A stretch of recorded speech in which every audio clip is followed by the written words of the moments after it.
I've intentionally withheld some details from a lot of my stories. I've let my hopes concerning the way things might influence my evaluation of the way they actually are. I don't think there's a point to that anymore. At the end of the summer, between kindergarten and first grade, I caught the stomach flu. This has all of the components of the regular flu, however, with the stomach flu, you throw up in a bucket and not the toilet because you're sitting on it. The sickness gets purged from both ends. This lasted for about 10 days, but just before it had passed, the sickness was granted an extension in the form of pink eye. My eyelids were so fused together by the dried mucus generated during the night that the first day I awoke with the infection, I thought I had gone blind. When I started first grade, I had a kink in my neck from 10 days of bed rest and 2 swollen, bloodshot eyes. Josh was in another group and didn't have my lunch, so in a cafeteria bursting with 200 kids, I still had a table to myself. I started keeping spare food in my backpack that I would take into the bathroom to eat after lunch, since my school meals were usually confiscated by older kids who knew I wouldn't stand up to them since no one would stand with me. This dynamic persisted even after my condition cleared up, since no one wants to be friends with the kid who gets bullied, lest they have some of that aggression directed towards themselves. The only reason this stopped was due to the actions of a kid named Alex. Alex was in the 3rd grade and was bigger than most of the other kids in any grade. Around the 3rd week of school, he started sitting with me at lunch, and this put an immediate end to the shortage of my food supply. He was nice enough, but he seemed kinda slow. We never really talked at length except for when I finally decided to ask why he'd been sitting with me. He had a crush on Josh's sister, Veronica. Veronica was in 4th grade and was probably the prettiest girl in school. Even as a 6-year-old who fully endorsed the notion that girls were disgusting, I still knew how pretty Veronica was. When she was in the 3rd grade, Josh told me 2 boys had actually gotten into a physical fight, which erupted out of an argument concerning the significance of the messages she had written in their yearbooks. One of the boys eventually hit the other in the forehead with a corner of the yearbook, and that wound required stitches to close. While not one of those 2 boys, Alex wanted her to like him and confessed that he knew Josh and I were best friends. I gathered that he had hoped that I would convey his ostensibly philanthropic deed to Veronica, and that she would presumably be so moved by his selflessness that she'd take an interest in him. If I told her, he would continue to sit with me as long as I needed him to. Because this was during the time when Josh mostly stayed at my house building the raft and navigating tributary with me, I didn't have the chance to bring it up to Veronica because I simply didn't see her. I told Josh about it and he made fun of Alex, but said he would tell his sister since I wanted him to. I doubted that he would. Josh was annoyed that people seemed to be so taken with his sister. I remember him calling her an ugly crow. I never said anything to Josh, but I remember wanting to say even then that she was pretty and would one day be beautiful. I was right. When I was 15, I was seeing a movie at a place my friends and I had come to call the Dirt Theater. It was probably nice at some point, but time and neglect had weathered the place severely. This theater had movable tables and chairs on a level floor, so when the theater was full, there were very few places you could sit and see the whole screen. The theater was still open, I imagine, for 3 reasons. 1, it was cheap to see a movie there. 2, they showed a different cult movie twice a month at midnight. And 3, they sold beer to underage kids during the midnight showings. I went for the first 2, and that night they were showing Scanners by David Cronenberg for $1. My friends and I were sitting in the very back. I wanted to sit closer to the front for a better view, but Ryan had driven us, so I relented. A couple minutes before the movie started, a group of girls walked in. They were all pretty attractive, but whatever beauty they might have had was eclipsed by the girl with the dirty blonde hair. Even though I'd only caught a glimpse of her profile, as she turned to move to her seat, I caught a full view of her face, which gave me the feeling of butterflies in my stomach. It was Veronica. I hadn't seen her in a long time. Josh and I saw progressively less of one another after we snuck out to my old house that night when we were 10, and usually when I'd visit him, she'd be out with friends. While everyone stared at the screen, I stared at Veronica, only looking away when the feeling that I was being a creep overcame me. But that feeling would quickly subside and my eyes would return to her. She really was beautiful, just like I had thought she'd be when I was a kid. When the credits started to roll, my friends got up and left. There was only one exit, and they didn't want to be trapped waiting for the crowd to clear. I lingered in hopes of catching Veronica's attention. As she and her friends walked by, I took a chance. Hey, Veronica. She turned towards me, looking a little startled. Yeah? I got out of my seat and stepped a little into the light coming in through the open door. It's me, Josh's old friend from way back. How have you been? Oh my god, hey, it's been so long. She motioned to her friends that she'd be out in a second. Yeah, a few years at least, not since the last time I stayed over with Josh. How is he anyway? Oh, that's right, I remember all you guys' games. You still play Ninja Turtles with your friends? She laughed a little and I blushed. No, I'm not a kid anymore. Me and my friends play X-Men now. I was really hoping she'd laugh. She did. You're cute. Do you come to these movies every time? I was still reeling from what she said. Does she really think I'm cute? Does she just mean I was funny? Does she think I'm attractive? I suddenly realized that she had asked me a question and my mind grasped for what it was. Yeah! I said much too loudly. I try to anyway. What about you?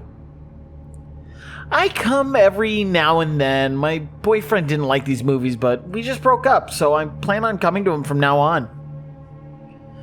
I was trying to be casual, but failed. Oh, well, that's cool. Not that you guys broke up. I just meant that you'd be able to come more often. She laughed again.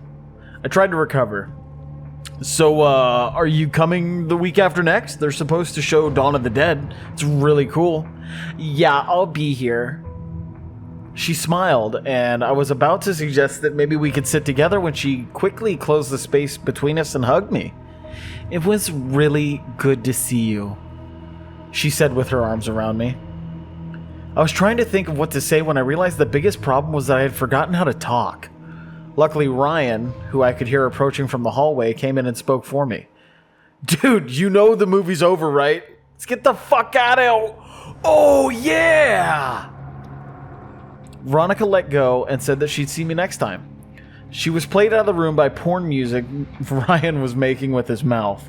I was furious, but it dissipated as soon as I heard Veronica laughing in the lobby. Day of the Dead couldn't come soon enough. Ryan's family was going out of town, so he wasn't able to drive us.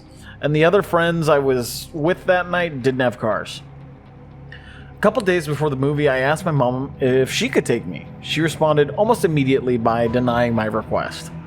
But I persisted, and she picked up on the desperation in my voice. She asked why I wanted to go so badly since I had seen the movie before, and I hesitated before saying that I was hoping to see a girl there. She smiled and asked playfully if she knew the girl, and I reluctantly told her it was Veronica. The smile disappeared from her face and she coldly said, "No." I decided that I would call Veronica to see if she could pick me up. I had no idea if she still lived at home, but it was worth a try. But then I realized that Josh might answer, and I hadn't talked to him in almost 3 years. And if he answered, I obviously couldn't ask to talk to his sister. I just felt guilty for calling to speak with Veronica and not Josh, but I dismissed that feeling quickly. Josh hadn't called me in years either. So I picked up the phone and I dialed the number that was still embedded in my muscle memory from having dialed it so often all those years ago. It rang several times before someone picked up, but it wasn't Josh. I felt a mixture of both relief and disappointment. I realized in that second that I really missed Josh. I would call after this weekend and talk to him, but this was my only chance to see if Veronica could or would take me, so I asked for her. The person told me I dialed the wrong number. I repeated the number back to her, and she confirmed. She said they must have changed their number, and I agreed. I apologized for the disturbance and hung up. I was suddenly intensely sad because now I couldn't contact Josh even if I wanted to.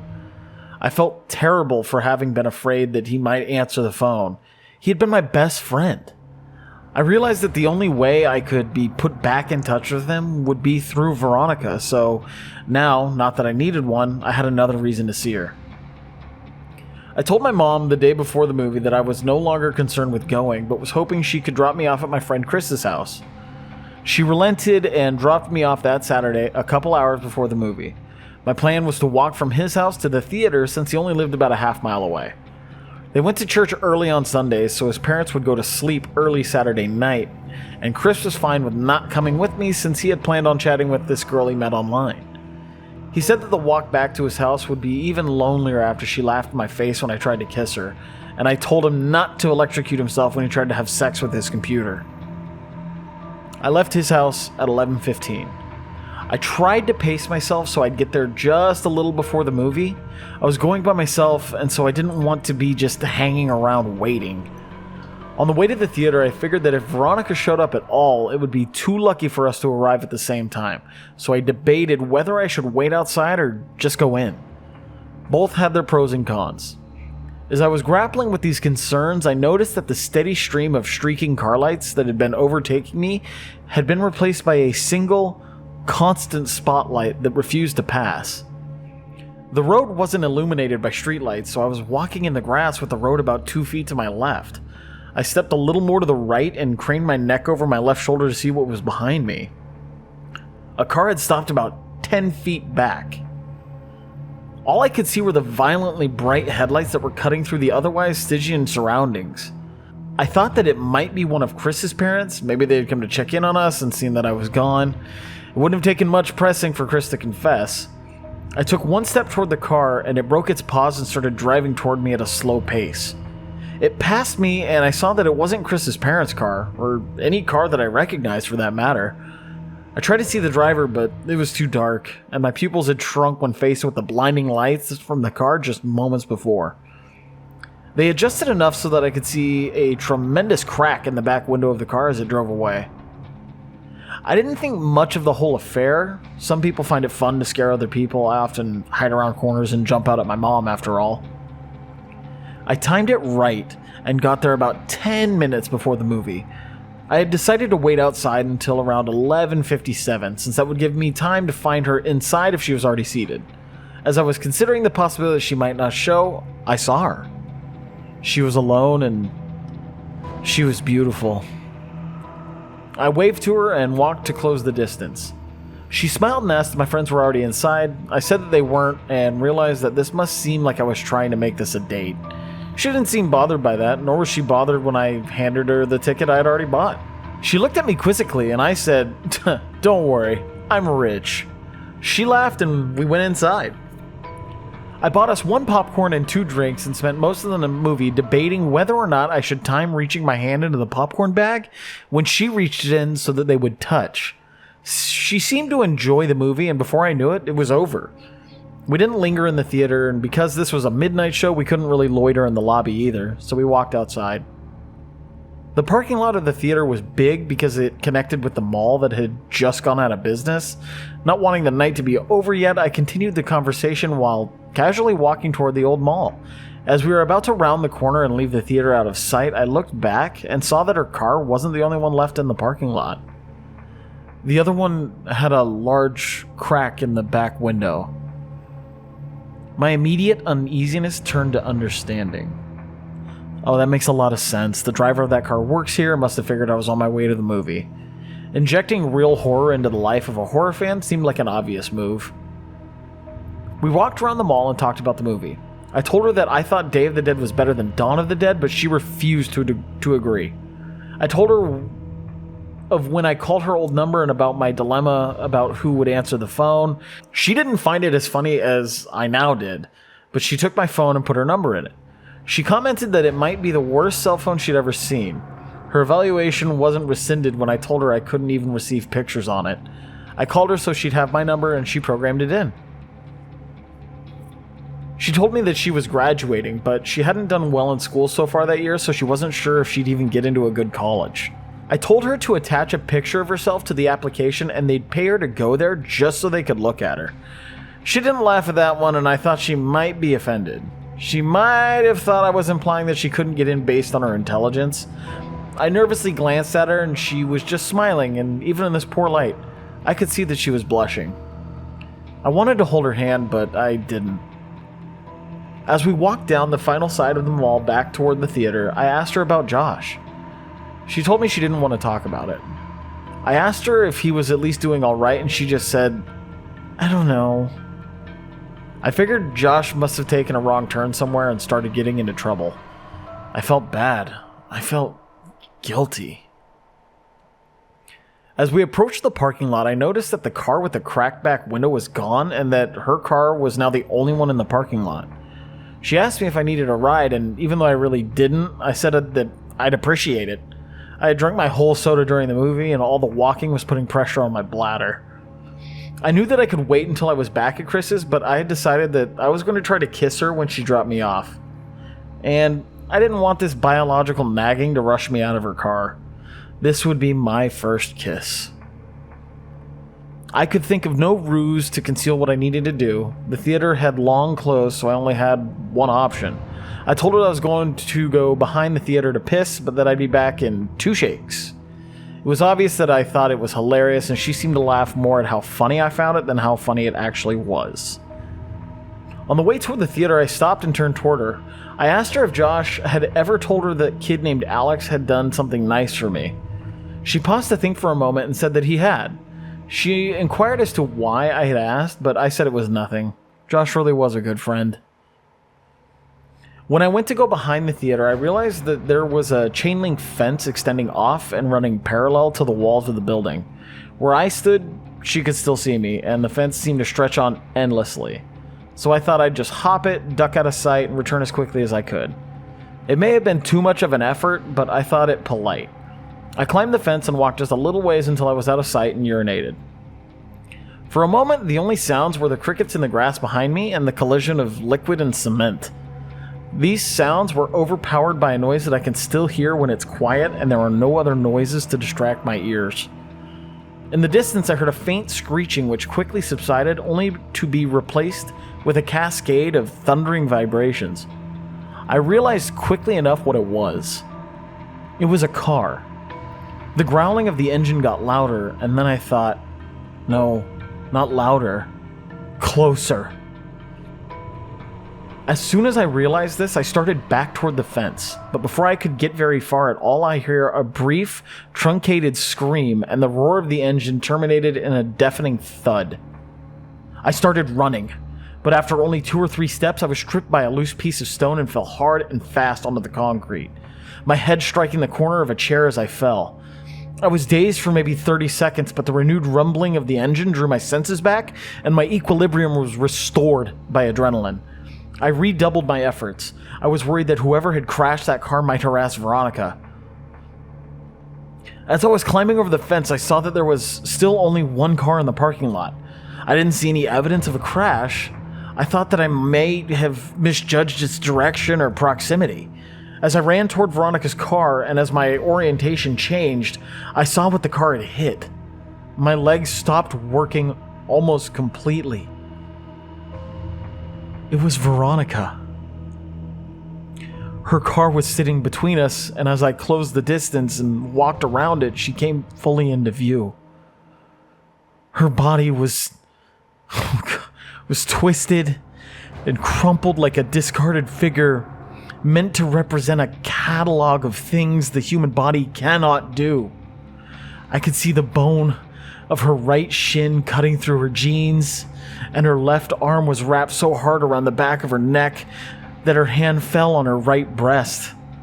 Her head was craned back and her mouth hung widely open toward the sky. There was so much blood.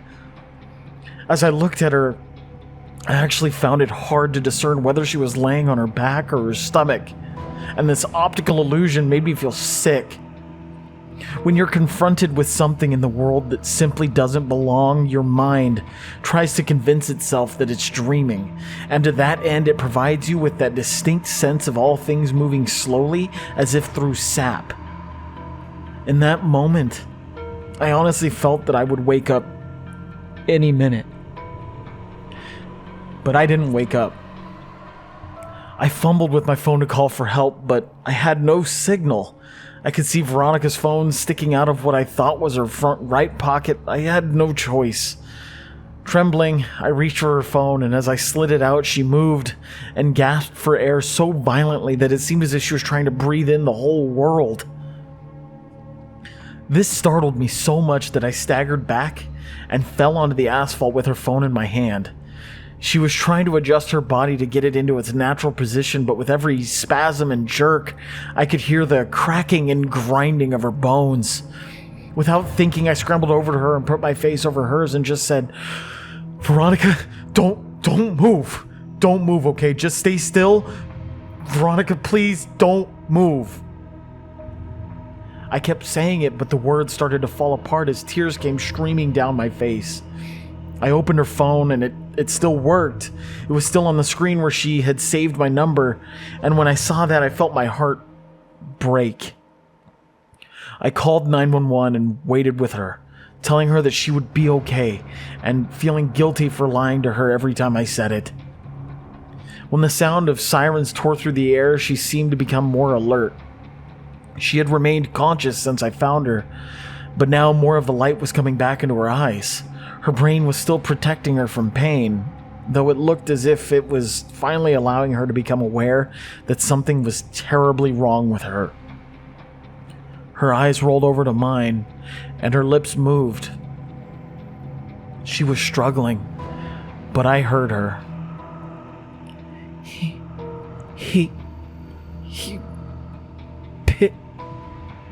picture, my picture, he took it. I didn't understand what she meant, so I said the only thing I could. "I'm so sorry, Veronica." I rode with her in the ambulance, where she finally lost consciousness.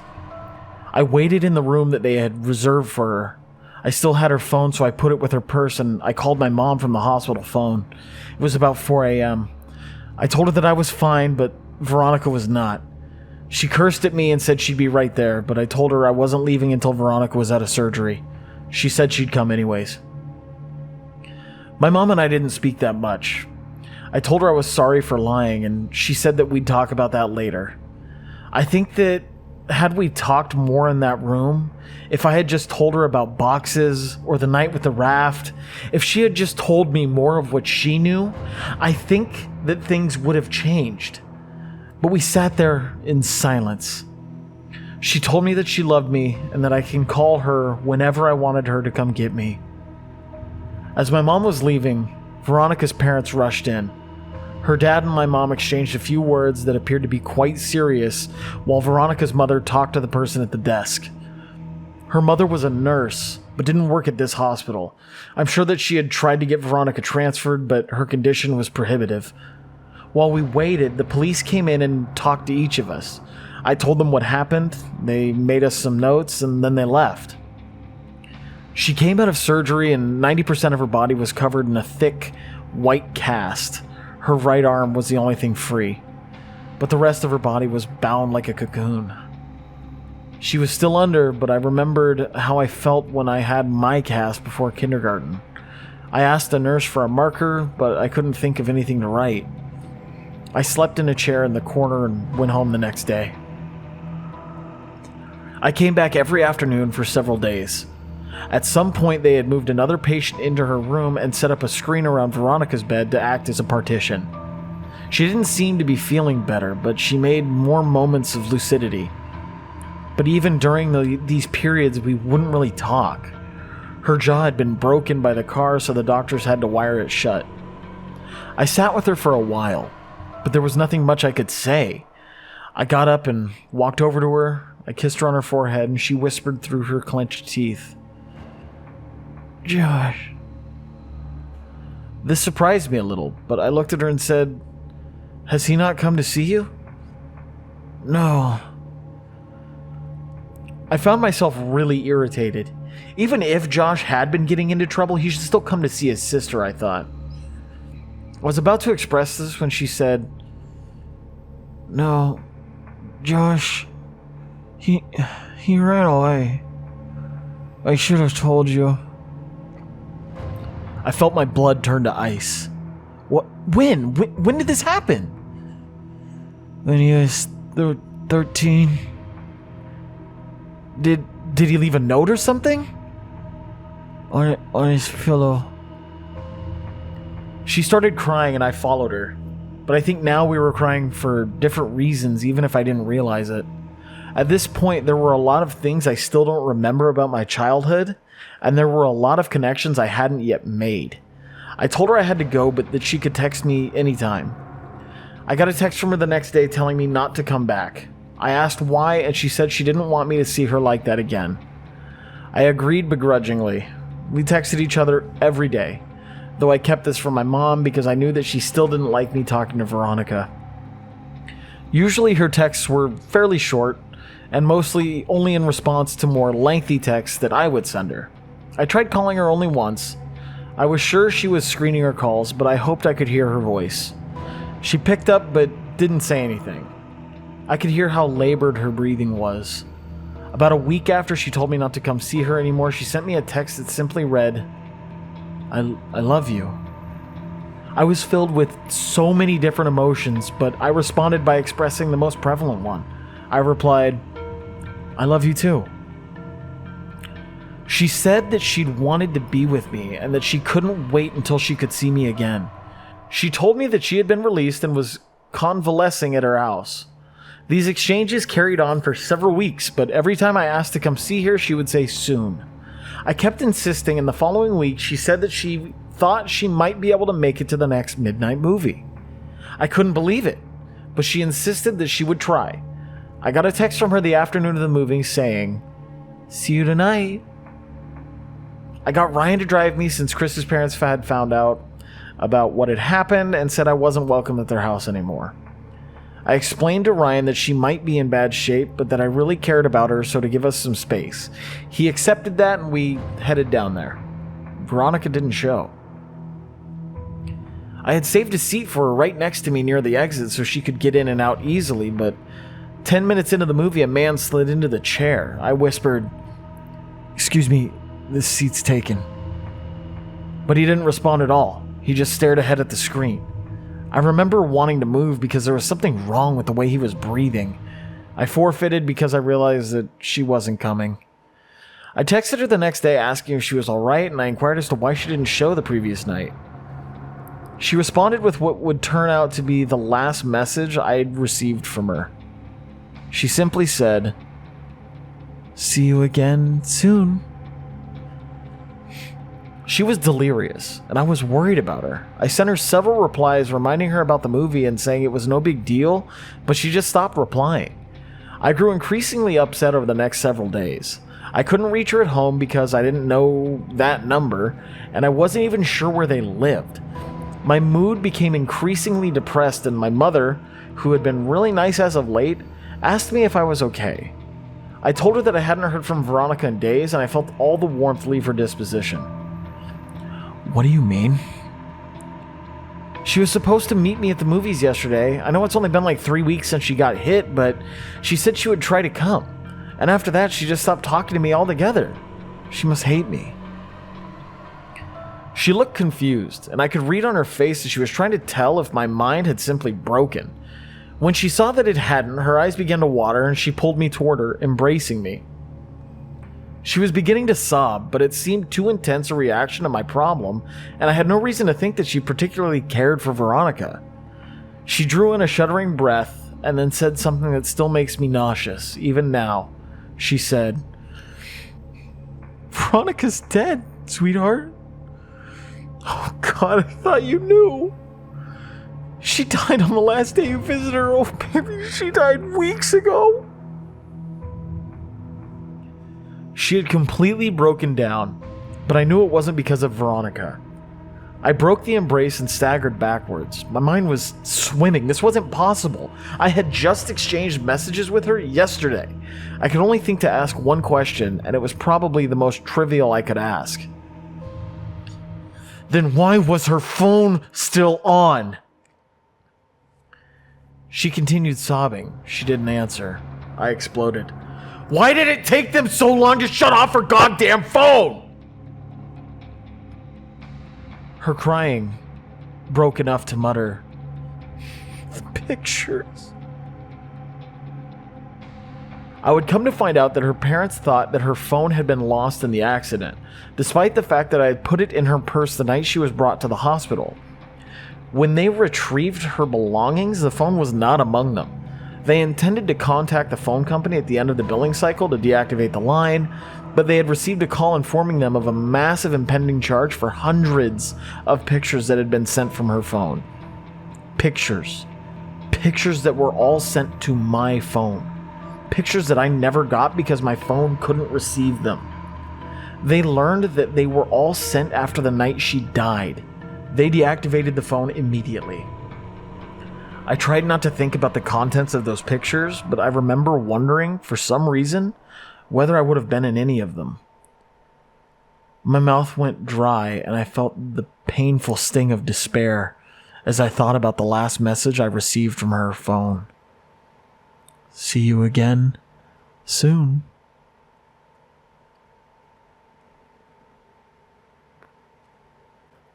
Thank you for listening to this episode of Penpal. If you enjoyed, please leave a like, leave a comment, let me know how you're feeling about the series, and drop me a little subscribe if you enjoy my content.